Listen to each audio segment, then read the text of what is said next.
Tiniyak ni Senate Finance Committee Chairman Senador Chis Escudero na hindi basta-basta magagalaw ng mga mababatas ang lump sum fund na nakapaloob sa 2015 national budget.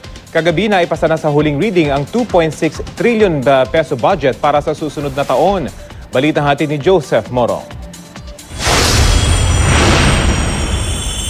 Lusot na sa third and final reading sa Senado ang 2.6 trillion national budget. Sa bersyon ng Senado, 2.567 billion ang ibinigay nilang budget para sa Pangulo.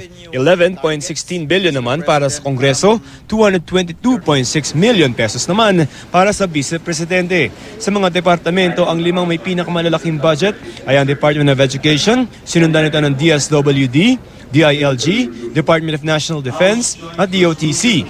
Bukod dito, malaki rin na nakalaan sa special purpose funds na pondong pansuporta sa mga iba't ibang government corporation. Nagkakahalaga ito ng 361.648 billion pesos. Malaki rin ang inilaan sa mga unprogrammed fund na nagkakahalaga ng 123 billion pesos. Ang mga unprogrammed fund ay para sa mga proyektong mapopondahan lamang kung may pera ang gobyerno. Pero may katanungan si Senador Tito Soto sa pamamaraan ng paggamit nito. Therefore, we cannot misconstrue this as a possible DAP source. Hindi po, Mr. President, dahil may provisions kung paano ito ma-activate. In fact, in the DAP decision of the court, it said that a certification by the National Treasurer is necessary before you can activate these funds unless, Mr. President, umutang yung gobyerno. Paniniguro rin ni Escudero ang lump sum fund na pinangangambahan ng marami ay hindi raw basta-basta magagalaw ng mga mambabatas. Inireklamo ni Senator Miriam Defensor Santiago na may nakatago raw ng 37 bilyong pisong lump sum sa 5 departamento. Bagaman hindi sinabi ni Santiago kung ano-ano ang mga ito, babala niya pwede itong galawin ng mga mambabatas at gawin itong pork. Akala nyo wala ng pork barrel sa 2015 budget? Meron pa, ang laki. Anong pakay nila sa House of Representatives? Binigyan sila ng mga papel, forms. Ay sulat nila ang mga proyekto nila para sa distrito nila.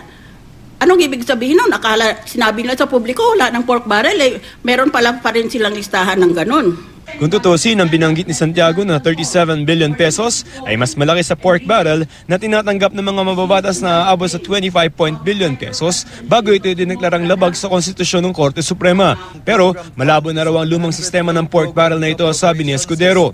Hindi sa pwede maging pork barrel dahil stricto ang program fund. In fact, standby authority lamang ito.